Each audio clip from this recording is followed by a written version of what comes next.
Hola, bienvenidos todos.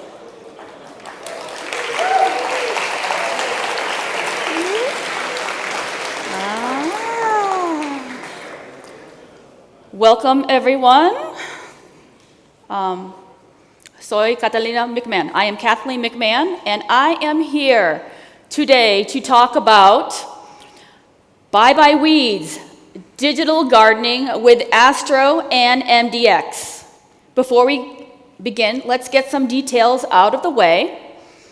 First, I want to give a huge thank you to Victoria, Nacho,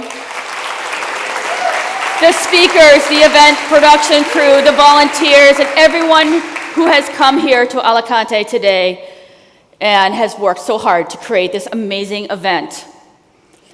My presentation will be posted sometime after this talk at Noticed. That is https://NOTIST/RESOURCE11 after my talk. I'll also post a full URL on Twitter sometime after my presentation. You can follow me at Resource11 on Twitter. Twitter. I hate that. It's Twitter. GitHub and Instagram. Sorry, Elon. Let's back up so I can introduce myself a bit better. So I am an engineer. I am also a designer, and I like to speak about things.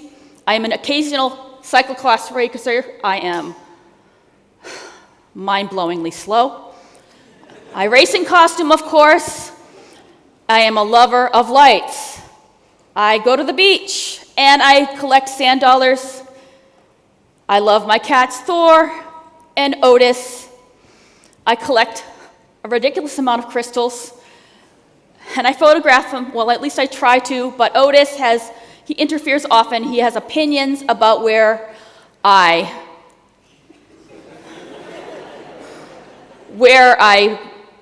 put my attention. Thanks, Otis. And now Thor does the same. He has learned to do the same. He is very satisfied. But who can resist them? I'm also a senior design engineer at Northwestern Mutual, and I love design systems. It's exciting work, especially if you are a person that happens to like herding kittens. You know, design systems is always fun. There's many moving parts. You can never, keep anything in one place. But part of design system work includes trying out different software stacks. So it's choosing the best software that works for your needs. And that's like maybe Gatsby. So speaking of Gatsby and MDX, that's the stack that I happen to choose to build my digital garden site. So that's my digital garden site, KathleenMcMahon.dev, and that was back in 2020. And now you're maybe asking, what is a digital garden? So this blog post by Joel Hooks, who is the creator of egghead.io, that education site, there's a phrase on that site that says, what makes a garden is interesting, it's personal, a digital garden. It's personal, things are organized with a touch of chaos. And the little bit of chaos around the edges of this orderly. And that makes sense to me because I latched onto that idea when I read that quote, because creating a digital garden using Gatsby and MDX as my stack made sense for a few reasons. One, because I tend to love trying all the things, all the latest software, all the time. And at the time in 2020, everyone wanted to do Gatsby. But at the same time, perfection is the enemy of done.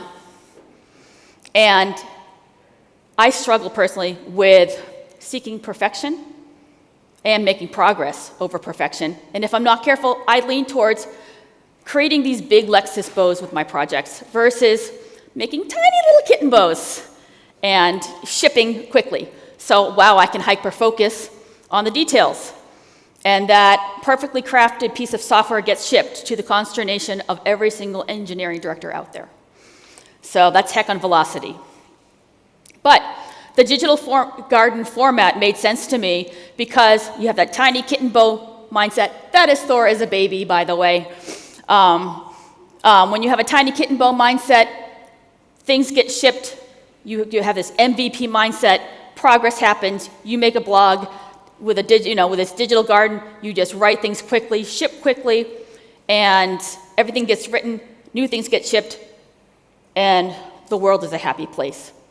So fast forward a few years, I build this site, and some small, package updates and talk updates later on my site. I noticed my digital garden got a little weedy, and Gatsby had progressed up to version 5.3, and I looked at my site, and I'm like, oh, I'm on version 2.3. Whoops. So I decided, maybe I should upgrade. How painful would that be? Well, 3 major breaking versions. That could be painful, probably very painful. Usually very painful, because all those APIs have changed over the years. And so I decided to reach out to someone who was very familiar with the upgrade process of Gatsby at the time. And I knew the answer even before I asked him about this. 3 major versions, ouch. But I asked, and I heard the expected answer that it would be pain, but then the advice led towards the obvious. If it's using JavaScript, it requires regular maintenance. Yeah, okay. But then it turned into a suggestion similar to something like, well, when I do something and I'm going to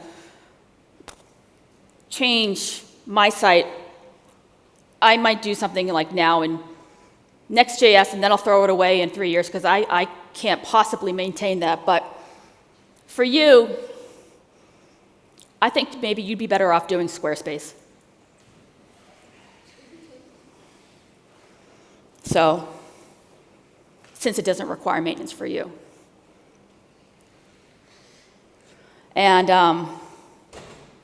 that kind of sounded like,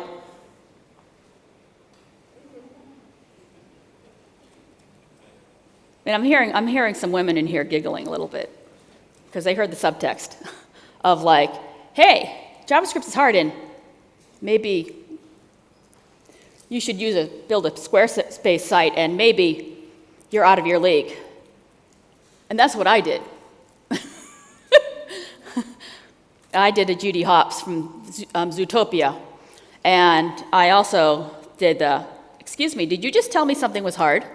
And did you just tell me I couldn't do it? Well, hello, spike-driven development. You just told me I couldn't, therefore I will. By golly, I will upgrade this 3 major versions tonight. Therefore, laptop out, Netflix on, gonna binge watch and upgrade. So, Squarespace my butt. Tell me I'm not an engineer. So,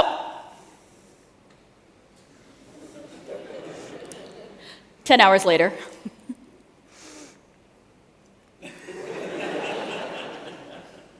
yeah, I'm still shaking my head about that comment. Squarespace.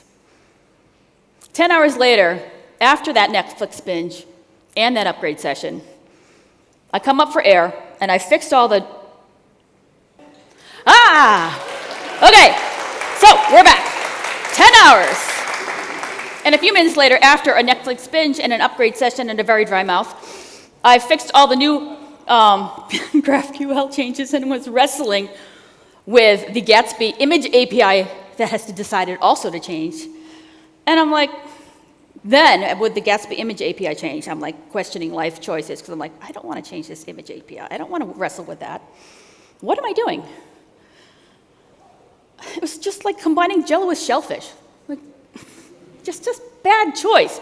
Also, I have this image in every single talk I do. Since the first conference talk I've ever done, I make sure I work this into every single talk. Every single time. But yeah, it's not a great decision, like to combine this and also to like go hard when someone tells you no. But sometimes it does, it's a good decision. But I digress. I thought, I have a 4-page static site. Why am I using JavaScript a JavaScript framework to render a 4-page static site for a blog that is to show where my talks are, where I'm going to be, you know, that kind of stuff. This is not the use case for this framework. And why am I using JSX to create HTML when I could just write HTML? What am I doing? Just to prove a point. Well, I do want to prove the point, but granted, I work on design systems. I love creating component APIs. I love React. I love working in React. So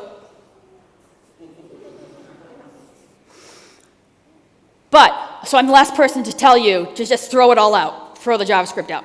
That's not what I'm saying here. But there are times, there are use cases where you don't need to throw a framework at it. So for this case, you know, when it's something small, you know, and you need something small, lean, and performant, and it just doesn't need to be a spa, and it just needs to be a multi-page app. And the Gatsby of 2020 is not the same Gatsby that it is today. Gatsby has moved on. Gatsby has grown. Gatsby does a lot more than it did then. And that was, you know, 3 years ago. You know, that hot static site generator that everyone wanted to use has evolved into this suite of industrial, you know, sized farming equipment. So I do not need a combine machine. When a hoe and rake will do for my needs. So it was time to weed out the complexity and water, agua, and to choose a new framework, one that will compile right down to HTML and CSS and only serve a minimal amount of JavaScript if and only if I need it. So I looked around, and because there's a bunch of frameworks out there that I can choose, and oh, hi, Astro, look at you. So why did I choose Astro? So I looked on one of Astro's pages, and I looked at this one page where I zoomed in on content focused, and I saw two things that stood out, blogs and portfolios. I'm like, that's promising.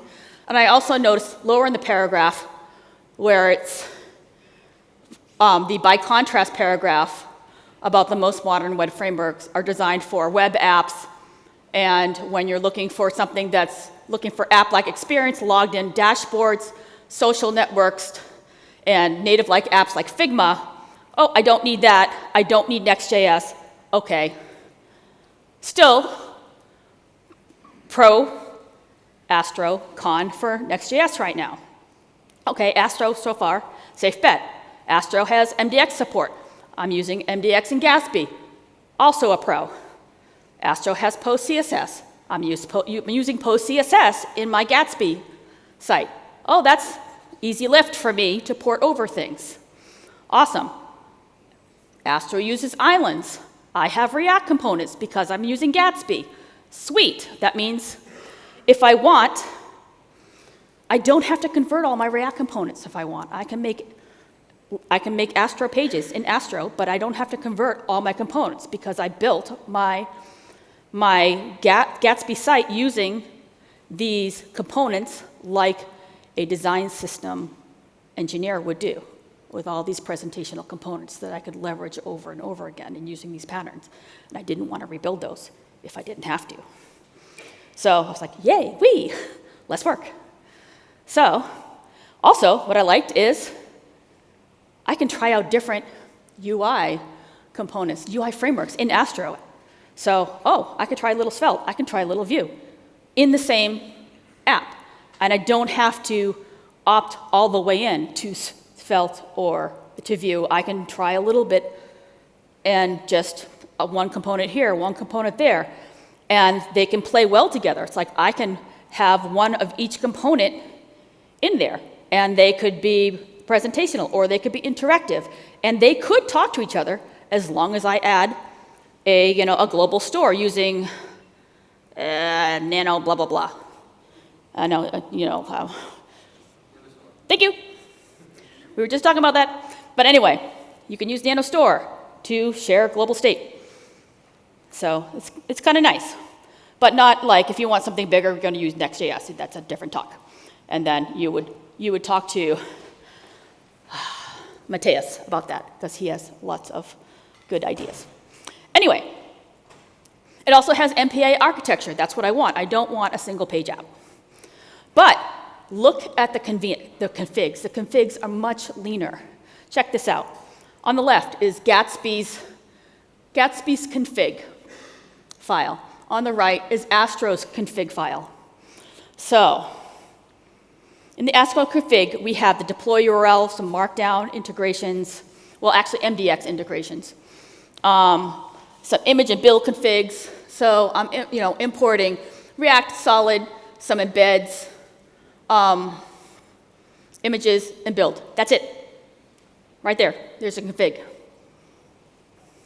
So on Gatsby, I have all my post CSS imports, configs, site metadata, some plugins, some more plugins, some more plugins to resolve, and the config keeps going and going. Oh, yeah, Astro's still done. And going, Gatsby's still going, and going. Oh, it's done. Oh, and now this is the Gatsby node file, because if you want to say, have your blog posts and a folder outside of the source folder because you want to be smart and clever and fancy, like me, and because you want to be like, oh, I want to have it outside of the source folder, and I want to have this separate post folder, and like dynamically, add folders in here, and look how fancy and smart I am. I have to add things in the Gatsby node folder and use the Gatsby source file system and generate things over here. Look how smart I am. And look at me go, and look at me add unnecessary complexity. I'd had to create all these nodes and GraphQL queries to make absolute paths and create the posts. Yay! And then there's the Gatsby browser.js, file, and that's where I could add the wrap root element. So I could pass in styled, fancy style components into my MDX files, so I could have a fancy button, and a fancy link, and a fancy this, and a fancy that. And if I could use React Live and do nice code sandboxes and everything in my MDX, MDX pages, and have some cool things going there. But yeah, very long configs. And then, so with all this stuff, it's just so much configs. So now that we've ripped this stuff out, we can till the soil, and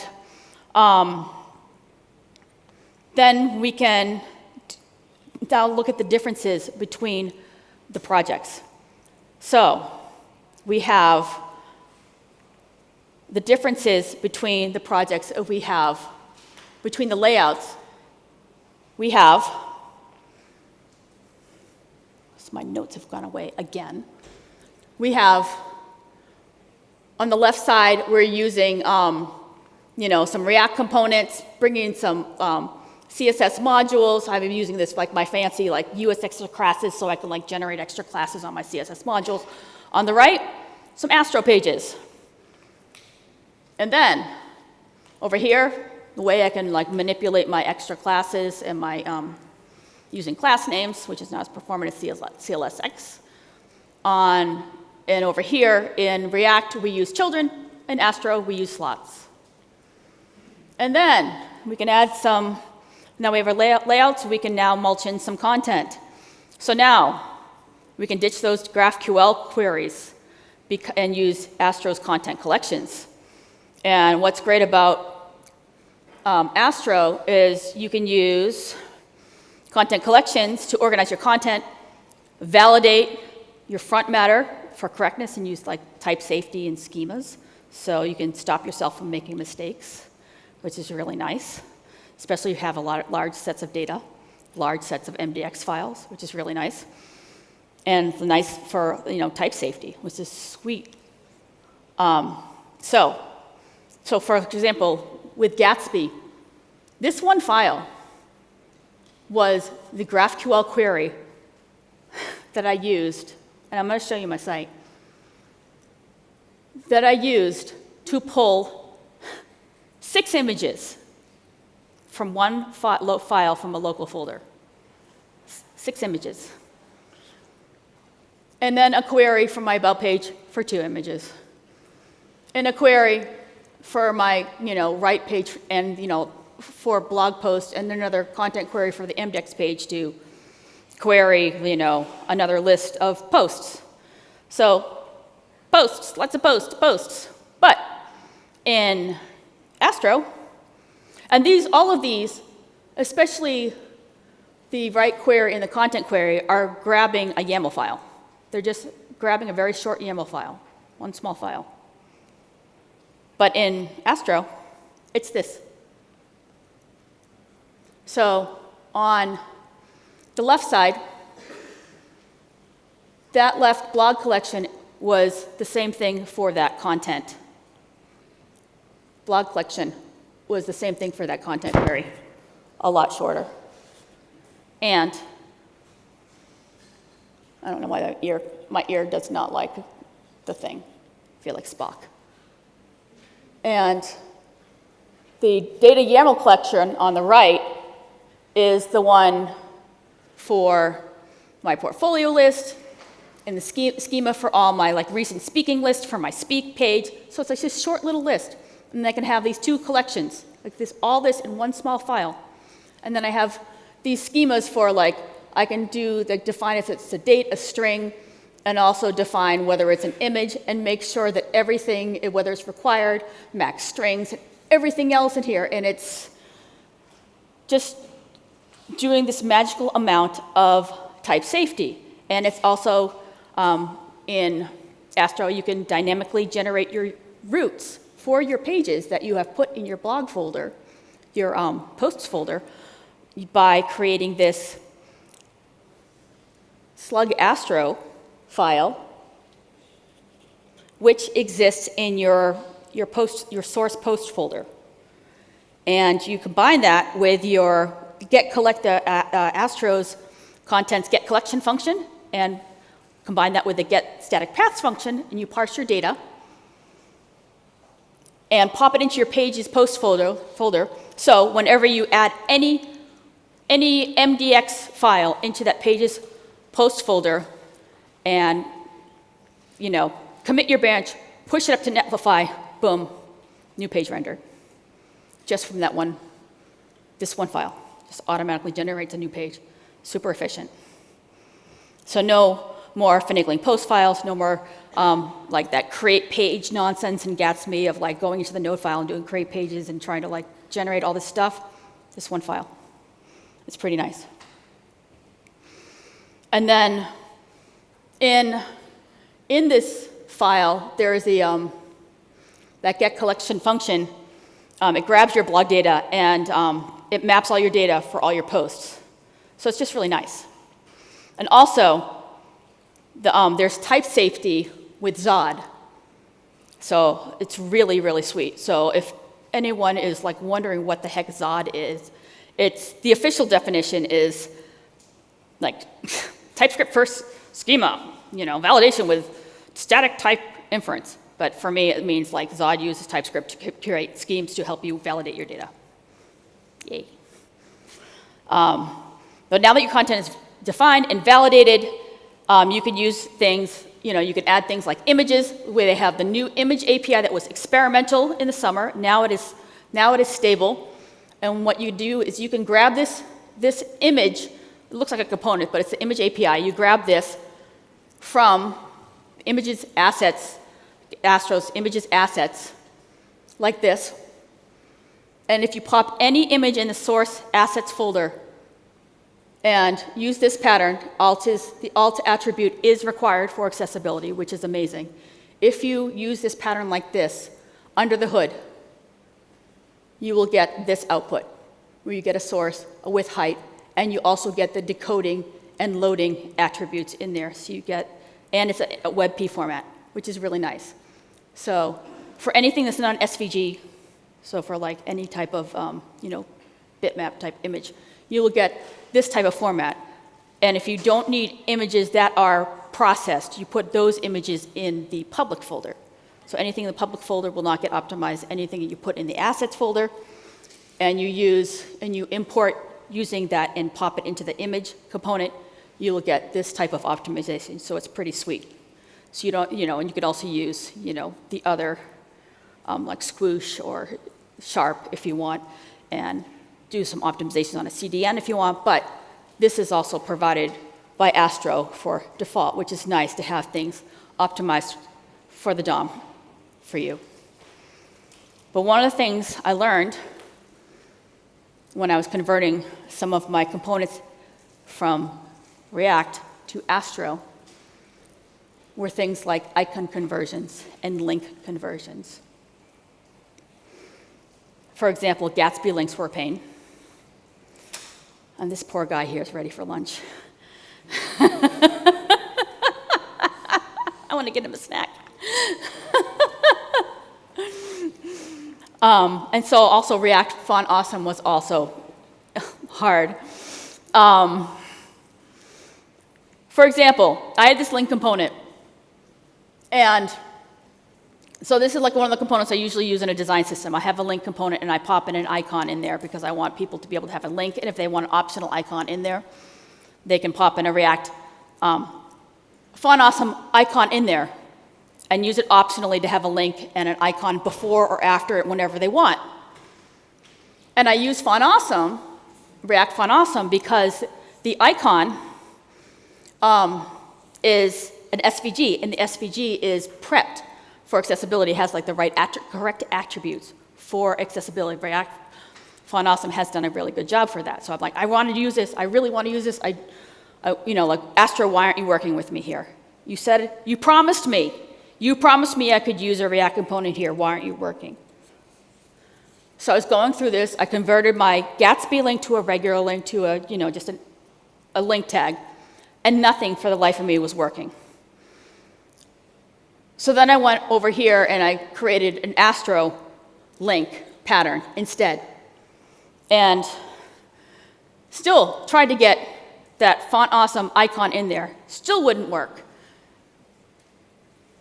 And still tried. And it still wouldn't work. And what I ended up doing was importing the icon from Astro Iconify, which is very similar to the Material UI icons, which are SVGs, where they have the same icon set, but I could grab the icons, download them individually, but then optimize the SVGs for accessibility, and then just grab the ones I need, and then pop them in and style them the way I need to use them, and then have the equivalent experience over there, but use semantic HTML, and have the same pattern as over there, and use a slot rather than children, and have a nice, flexible icon link with an icon. So finally, but a week of pain.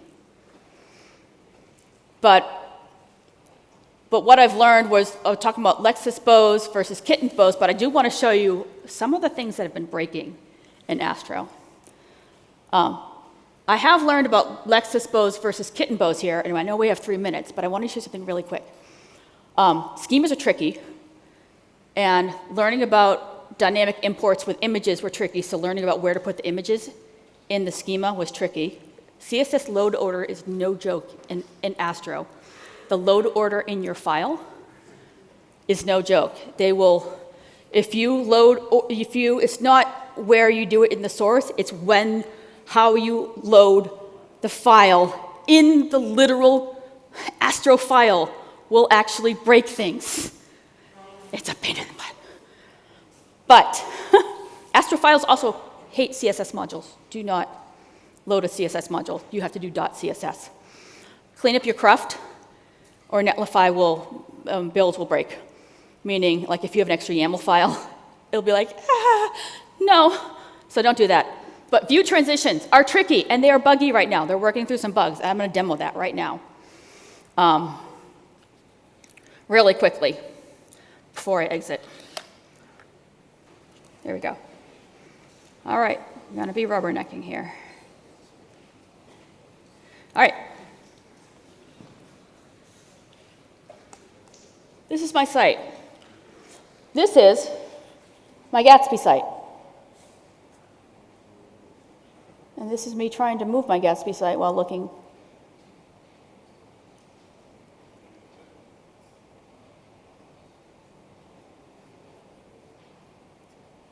Flower built with Gatsby.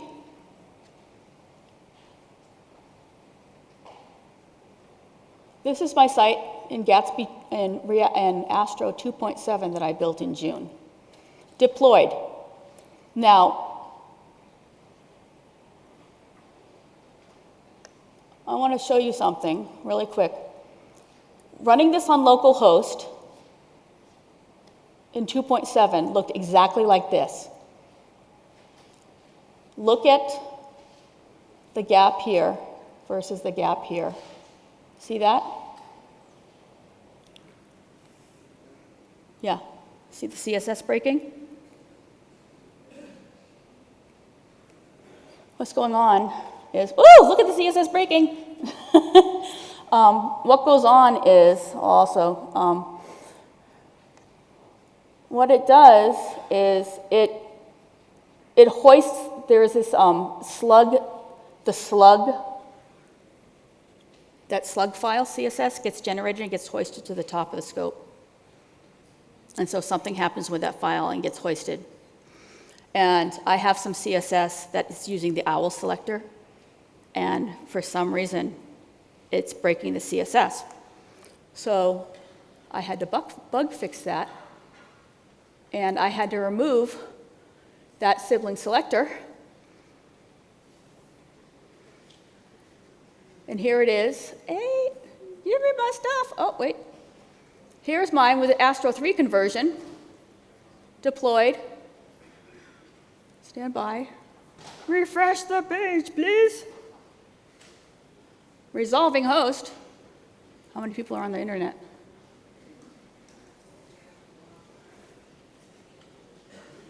It's thinking about it at 0 minutes.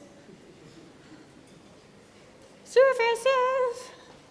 I'm just going to keep doing this, and it's going to get really mad at me.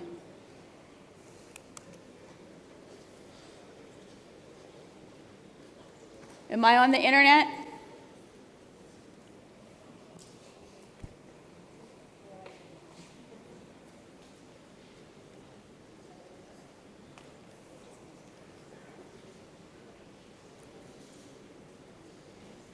Click, click, click, click, click.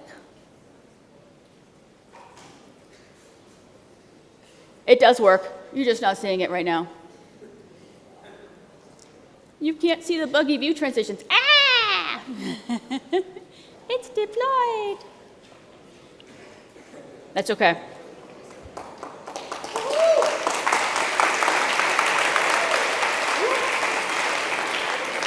That one's not working, but this one's working. I can show you the buggy view transitions before I get off the stage because Attila wants to go.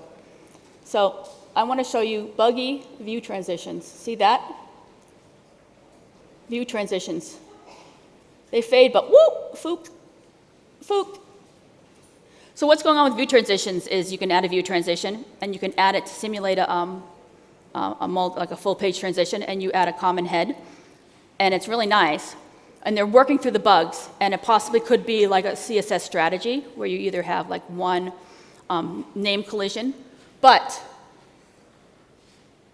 one thing that it does is, one, you get a flash of unstyled content, and the other thing it's supposed to do with the part of the API is it's supposed to like unload and load one CSS file, and part of the API is it's not dropping the last CSS file. And so it's causing this fook. Also, it's also causing this layout shift, because you watch here, the names will start, they'll start shifting in really weird ways when I start going in different places, because the chevrons are at different heights, because the right one is deeper. And then when I go to home, and then I want to hit the back button, you'll start seeing things eventually break.